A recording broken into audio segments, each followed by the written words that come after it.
I'm gonna make great machines that fly. And me and my friends are gonna go flying together into the forever and beautiful sky.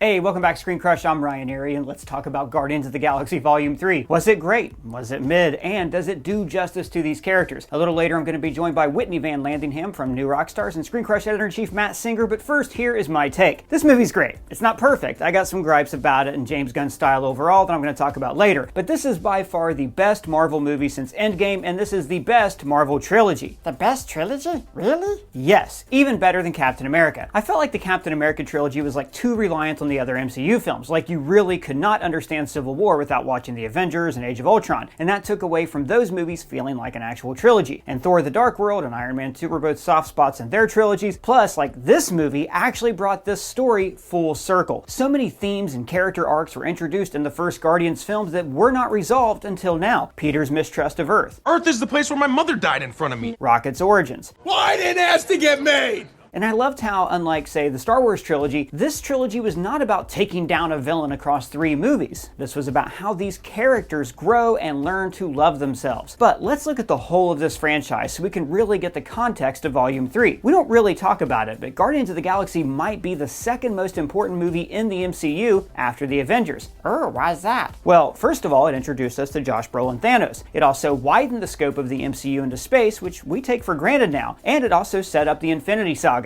Infinity Stone. But most importantly, this was the first MCU movie about characters that nobody knew about except for me and my friends. This franchise proved that audiences would turn out to see good Marvel movies even if they weren't attached to big name characters. Like, 2014 was kind of a comeback year for the MCU, with Guardians and the Winter Soldier following up the first season of Agents of S.H.I.E.L.D. Mid. Thor: The Dark World. Bad. And Iron Man 3. Controversial to say the least. All right, Jarvis, but it's only half done. We still gotta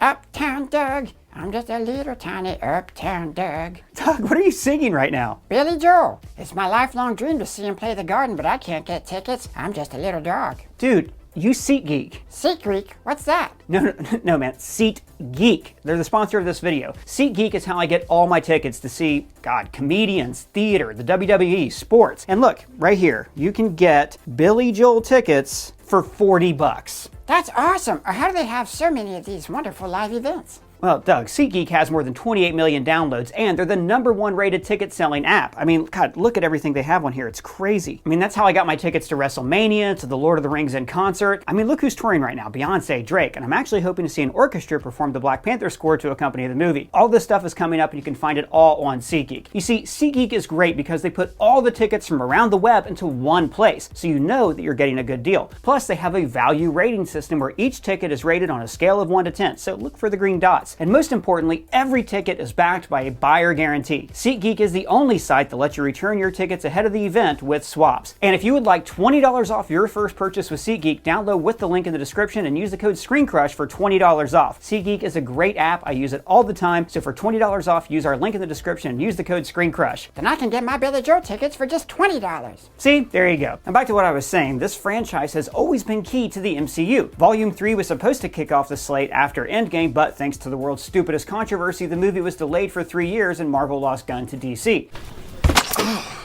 Gross. Freaking idiot. This was also the first blockbuster franchise to give indie director James Gunn a runway to put his voice in front of a large audience. Guardians was also the first franchise to bring pop music into the MCU, and now all the movies do it, with Dad Rock littering the soundtracks of Infinity War, Endgame, and a lot more. And this movie chose its soundtrack so perfectly. Now, I talked about some of these choices in our Easter egg video, but Gunn is the master of the needle drop. Each song not only sets the tone for the scene, but its lyrics or the backstory or the album of the song has some special meaning for the characters in that moment. For instance, No Sleep Till Brooklyn slaps, but Gunn chose to play it right when the Guardians come together for the last time. And this song is about the Beastie Boys powering through their national tour until they get home to Brooklyn. Just like the Guardians have one last hallway fight and the Beastie Boys have one last show. You ready for one last ride? Guardians 1 is also so close to perfect. Every scene flows perfectly into the next, kind of like A New Hope, and it's so funny and inventive. If I had a black light, place would look like a Jackson Pollock painting. You got issues, Quill. And damn if this doesn't get me every time. We are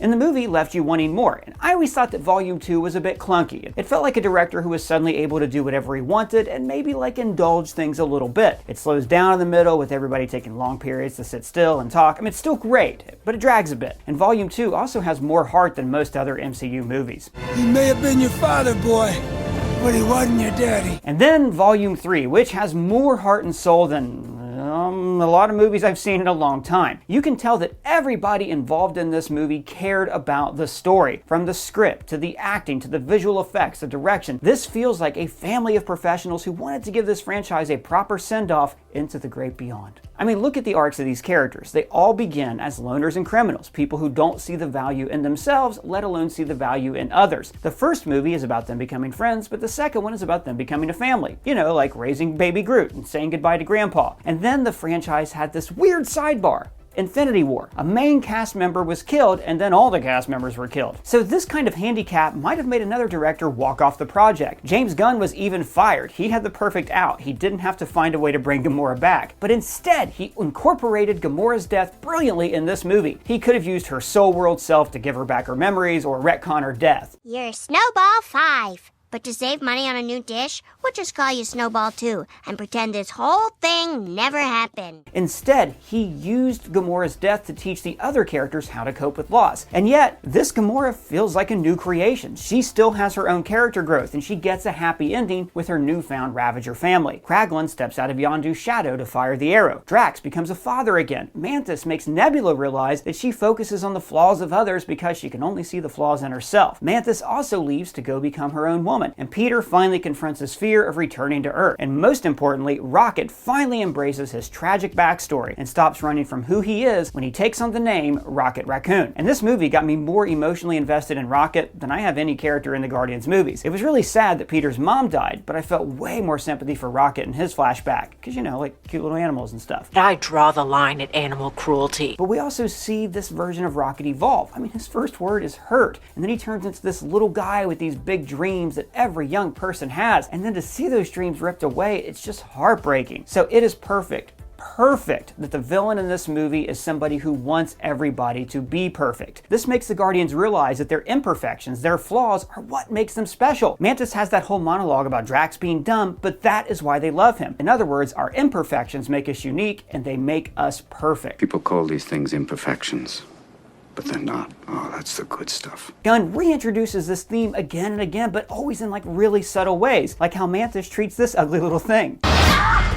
I was screaming at something scary behind you, not you. You look really cool. It's a beautiful way to bring the team full circle, kind of like how in Guardians 2, the team had to learn to set aside their own personal egos to defeat Ego the Living Planet. Not to mention that Gunn is a filmmaker at the height of his powers. The action, the CGI, the direction. Like, I am so pumped to see what he does for Superman. But now I'd like to nitpick a little and then bring on Whitney and Matt to get their thoughts on this. Like, I love Adam Warlock, and Will Poulter was perfect casting for the character. This guy is one of my favorite characters in the comics, but the movie didn't really do him justice. In the books, Warlock is this intense cosmic presence, somebody who is so frightened of the evil that he could wreck on the world if he ever turned to the dark side. And in this movie, he's basically a bruiser for the bad guy who gets a second chance and joins the heroes. Oh, he's Sloth.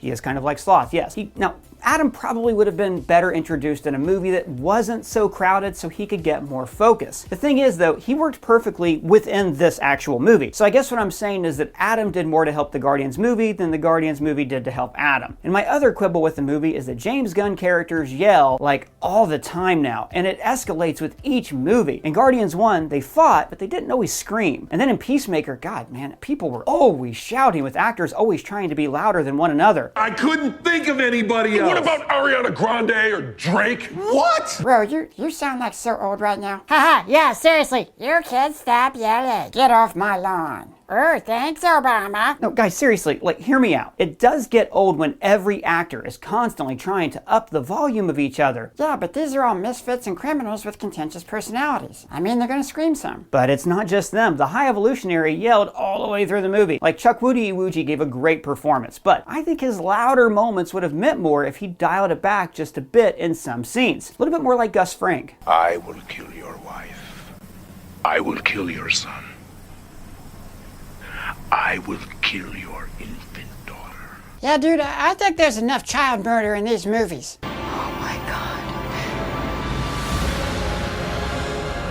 Oh my gosh, what are you wearing? Oh, this? Why, this is my new Doug Oh Yeah t-shirt in the style of Rocket Raccoon. That is so cool. Hey, do I get a cut of that? And by the way, everybody, if you like what we do here at the channel and you want to help support us, then please shop at our merch store, where we also have awesome shirts like this Doug the Foundling tee, our Somehow Palpatine Return t-shirt, of course the classic original trilogy tee, and Not the Bees. Not the bees! Just check out our link in the description to get yours today. But wait, seriously, I don't get a cut of that? But come on, this movie's great, and the next time I watch it, I'm sure I won't even care about these little nitpicks. And now James Gunn is at DC making a family of hit franchises, and God, Marvel is gonna miss him. I miss you.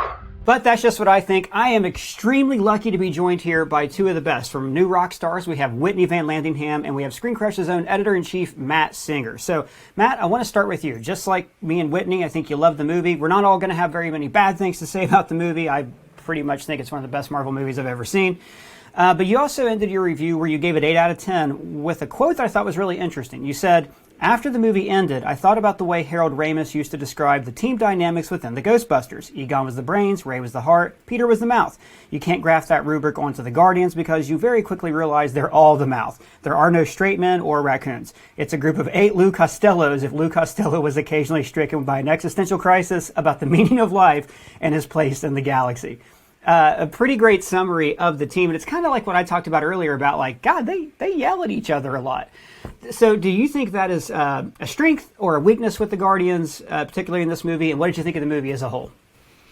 No, I think it's a strength. I wasn't really saying that as a criticism, more just an observation, because the Ghostbusters, work so well, and their chemistry is so interesting and unique, and that's one of my favorite movies. And I started just kind of trying to think about team movies or movies about groups, ensembles, because they can be tough to pull off, especially when there's a lot of characters. And how do you make the characters feel different and unique and work as a collective? And Ghostbusters was one way, and the Guardians movies are just another way. And I do think they work really well, and I thought this one was, I think we were, Ryan, talking at the screening, we saw each other afterwards, and I was saying, I think it's definitely better than the second one, and like kind of really close to the first one in terms of how much I enjoyed it. And I do think the team dynamics are a big part of it, because after 3 movies now, well, I guess more movies, because they've been in Avengers and Thor, and they had a holiday special and all that jazz. I just think that James Gunn did a terrific job of, while they can all be joking all the time, all of the characters are so rich and complicated and screwed up. They're all just, emotional messes. And that no one has parents who are still together in the Guardians of the Galaxy. Everyone's a child of divorce. Yeah, they're all screwed up. They've all got issues. All they have is really each other, and that's part of what made them a team in the first place. And I think that's what makes them so enjoyable to watch, is that they are, screw ups. There's no Superman on this group who's a perfect god who walks among us. They're all weirdos and outcasts and misfits, and they just happen to have these cool powers. And huge emotional traumas that are destroying them from within.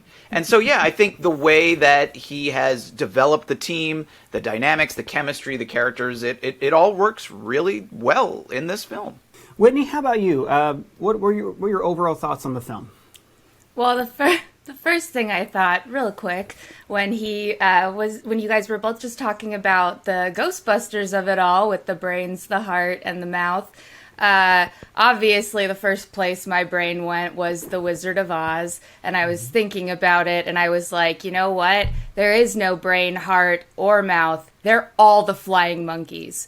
All of the Guardians are just the flying monkeys. That's 100% them. And I wouldn't have it any other way. I really liked it. I really enjoyed the movie. I agree. I think that this is the best Marvel movie that I've seen in a very long time. I always have fun at Marvel movies, but this was the first one that made me feel something other than just fun. It was such a love letter to anybody who has spent any amount of time sitting on the floor crying about a girl reading lyrics from the inside of an album cover. I mean, that's how James Gunn makes you feel with all of his music and with all the emotion that he puts into this. And yeah, I was really hyped on this movie. I agree that it's almost up there with 1, definitely better than 2, and definitely the best movie since Endgame for sure. Yeah, and Whitney, over at New Rockstars, you covered the MCU a lot, and you have throughout your career, and we're fans of the MCU, and so it's cool to have you here, like, to help celebrate it and to talk about this, like you said, the best Marvel movie we've had in a long time. One thing I'd like to hear your opinion on is just how James Gunn overcame the weaknesses of being an MCU fan, of an MCU film. And what I mean by weaknesses of an MCU film is we did have this weird thing where in a movie James Gunn didn't write, one of his main cast members was killed. It would be like if Amidala died between Attack of the Clones and Revenge of the Sith, and then in some cartoon or something, and then they had to like talk about that in the movie. So what do you think about how James Gunn dealt with that and like what Gamora became in this movie? At first, I was really kind of sad about losing the Gamora that we had. I was pretty bummed out. I actually thought, based on like all of the like trailers and everything that we saw, I actually thought that they were going to try to maybe put Peter with Nebula, and I was like, no, please no, just let their relationship have had its time. And what I thought was so beautiful was the ending of the movie when Gamora is just loved on and embraced by and just laughing with all of her new Ravager family. And I just thought that was like the most spectacular way to end her story. I think that was like a masterclass in taking a character that died in not even your own movie and having to bring them back and having to make their story actually mean something, because we were going to see Peter lose her again. And we didn't want to see her lost. We didn't want to see her lost in the same way, right? We wanted to see her lost in a new way, but with a happy ending. And that's kind of the perfect way to do it. She has a newfound family. She has a new group of, people that she really loves and really cares about. And just because her path wasn't the same path as the previous Gamora, she didn't like make up with her sister. She didn't, find Peter. She didn't find the Guardians. She did find her family, ultimately. She still found that, just in a different way. And I thought that was really, really cool of them to do. Do you feel like Gamora's death in Infinity War was a fitting end for the character, like for that particular version of her? Or do you think that it's, good that we were able to come back and actually have a little bit more closure with Zoe Saldana? It's not that I think that it was a bad idea. I think that honestly, for the character of Thanos, it was kind of one of those things where like Gamora's character got sacrificed literally and metaphorically to define something about Thanos, and that was what they were trying to define, was that he would even kill the person he loved most in the world. And that's one of the reasons, not the only reason, but that's one of the reasons why Thanos was such a fearsome and effective villain, was because you knew that he had there was absolutely nothing that he had to lose that you could talk him out of his plan. Like, you couldn't like hold Gamora hostage and be like, "We'll kill your daughter if you don't give back the Infinity Stones." Like, there was literally nothing holding him back. There was nothing tying him down. And I think that it was really impactful for Thanos' character to have that element to it. Do I wish that she had a better send-off in the moment than just falling off a cliff? Yeah, I was really sad when she died. I wanted to see more of her with the Guardians. I felt like after Guardians 2, we had just started getting into like Peter and Gamora's relationship, where they both actually admitted that they were in a relationship. They had just started like calling each other boyfriend and girlfriend, and I did want to see that explored a little bit more. They were just getting started, and I do kind of feel like we got a little bit robbed of that relationship, but in the end, Ravager family, man. I'd take Ravager family. I'd do it. Yeah, and like I said before, a little bit earlier, that she's a different person, and I think that it just helped everybody else cope with grief. So I'm also very happy with where she ended up. So Matt, I love talking to you about this these comic book movies because you're, a professional movie critic. You're great. You review things that aren't comic book movies, whereas that's all I get to talk about. But you're also a massive comic book fan, and you began your review with this really interesting tidbit that I did not know. That in the first 30 years that Rocket existed, he only appeared 10 times, usually as a supporting character. And it's a great review. You guys should really check it out on ScreenCrush.com because Matt talks about how James Gunn saw something in Rocket, like some kind of kinship, and Rocket was the secret protagonist of these movies. You also talked a little bit about Adam Warlock. And like I said earlier, this was the only thing about this movie. If I'm going to really be like, oh man, it's that I love Adam Warlock so much and I just want to see more of him. He was very good in the Guardians movie, but maybe the Guardians weren't good in a movie for him, if that makes sense. Do you feel like the movie did the movie have a benefit that it wasn't trying to make all these MCU connections, or would you have liked to have seen a little bit of a Warlock tease other than him joining the Guardians at the end? Well, it's almost like two separate topics. I mean, on the one hand, yes, I did like the fact that this really felt like a movie, and I mean, I think, I certainly do not disagree that this was the best Marvel movie in a while, and probably since Endgame. And I mean, I think there have been a lot of Marvel movies lately that have been so focused on teasing and setting things up, and there's a place for that. I mean, like, I like that stuff too, but it can, overwhelm the movie. It can kind of distract, and it can just take up a lot of time and space that then doesn't get to go towards the characters and their stories and their growth. And it was pretty refreshing to feel like you were watching like a movie that was a movie first. Like one of the things about comics that's sort of a double-edged sword is that they never end, right? And, there's always going to be another issue next month. Even when the cover says final issue, probably there's going to be a number one down the line. And the odds are there probably will be another Guardians at some point. But the nice thing about Endgame, which we haven't said, but maybe that's why we're comparing it, is that really was an ending. And it felt conclusive, and it was able to tie up so many different storylines. And that's satisfying. And this movie gets to do that too. It really gets to wrap up a lot of the stories that have been told through the previous movies. And, if we never saw these characters again, that would be disappointing, but you would feel like they got a fitting send-off. You felt like you went on a journey with them that had a pretty emphatic conclusion.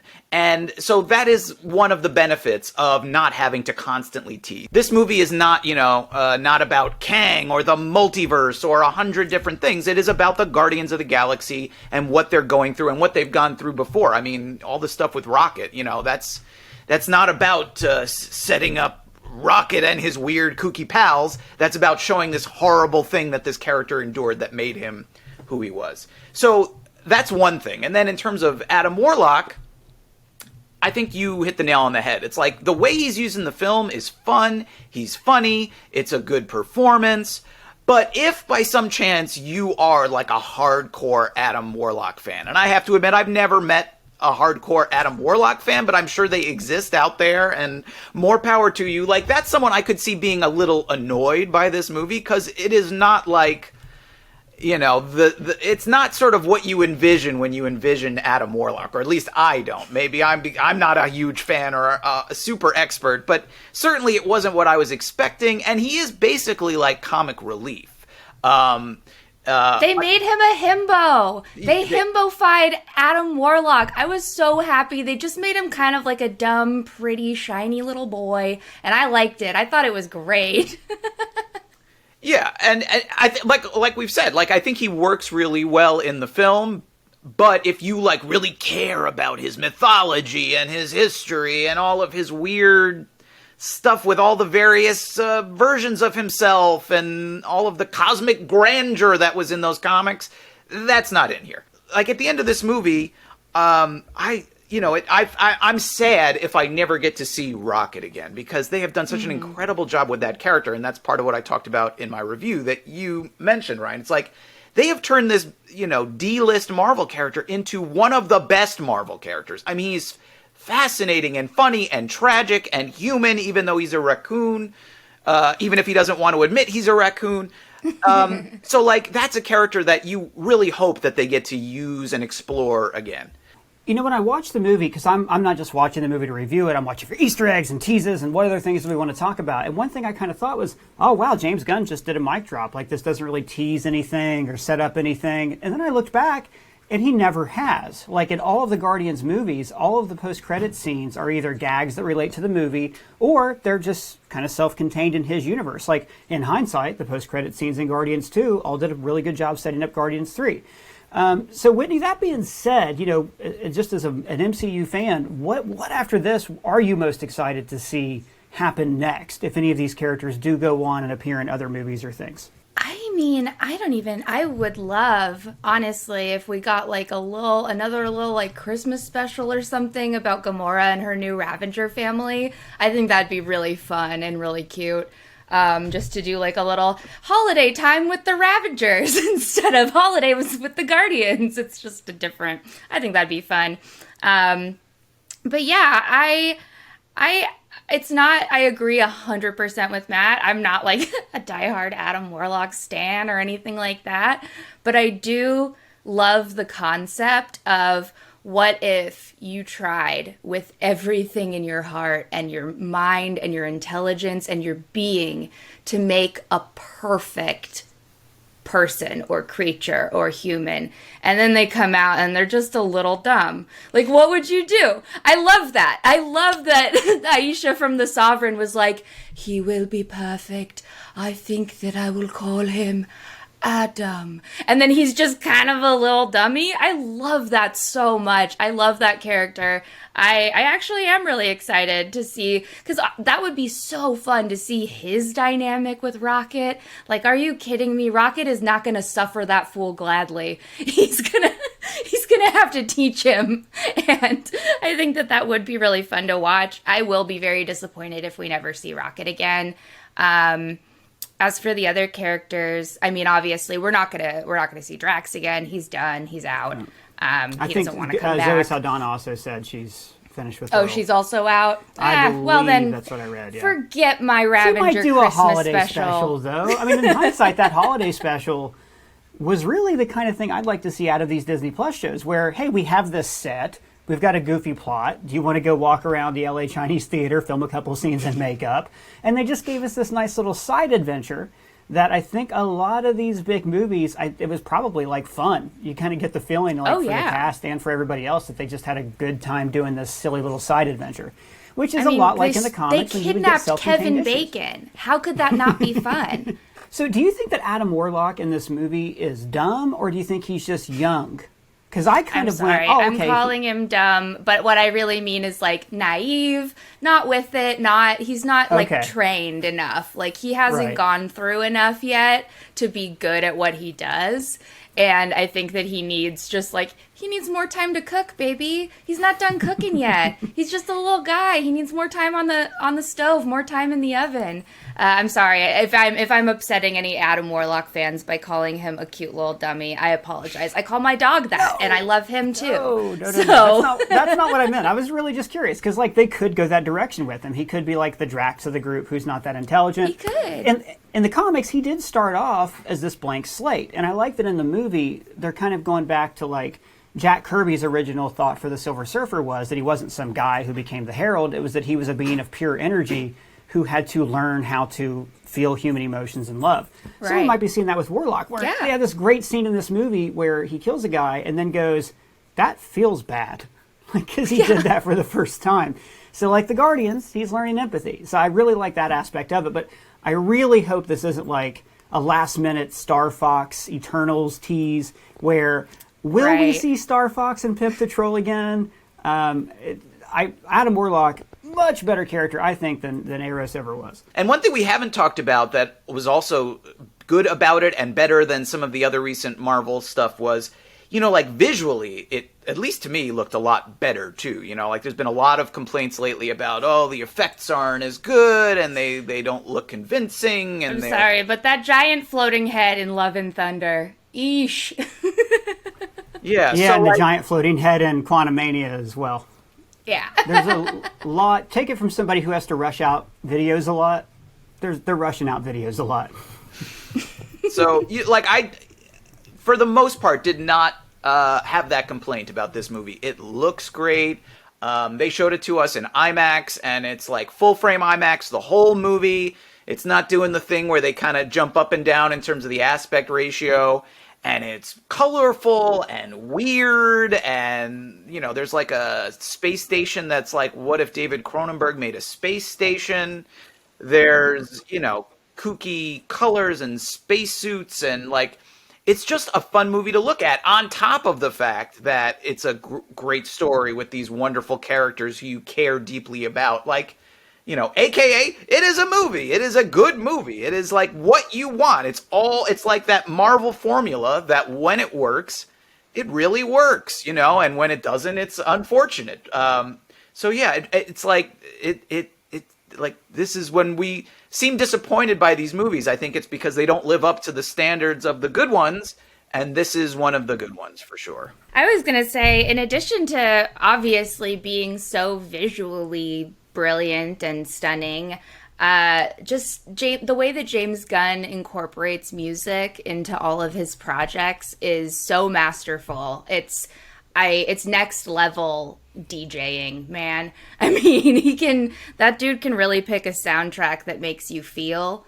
And I have, throughout every Guardians movie, and even Peacemaker, man, whenever they play songs that have that intrinsic meaning and tie-in to the story, like Brandy, You're a Fine Girl with, Quill's mom and Ego and all that. I mean, it's just brilliant. Yoshimi battles the pink robots in this movie. Yeah. Perfectly. Goes with the album, everything. I was crying knowing it's so good. I know. It's, oh God, all of his music choices are just so emotionally impactful. Because at the end of the day, right, we all have that song that we put on in our car and cry at the grocery store parking lot. We all have that. We might have multiples of that song. We have songs that remind us of our friends, of our family, of past loves and current loves. We have songs that explain the way that we feel when our own words fail us, when we can't think of, what to say. There's always a song out there that does capture what you're trying to say. And I think that James Gunn is brilliant because he merges exactly what he's trying to say with the song that reflects that. And it's just beautiful. It's real beautiful. Awesome Mix Volume 3 is gonna rule. Is gonna frickin' rule. Awesome Mix Volume 3 will frickin' rule. I'm just gonna bleep every single one of them, so it sounds like you said the F word 3 times. And you know what, you guys you're both touching on the elephant in the room, which is everybody's like, oh, it's the best. Marvel's back. Well, James Gunn's back, and Superman is my favorite comic book character. He's my favorite movie character.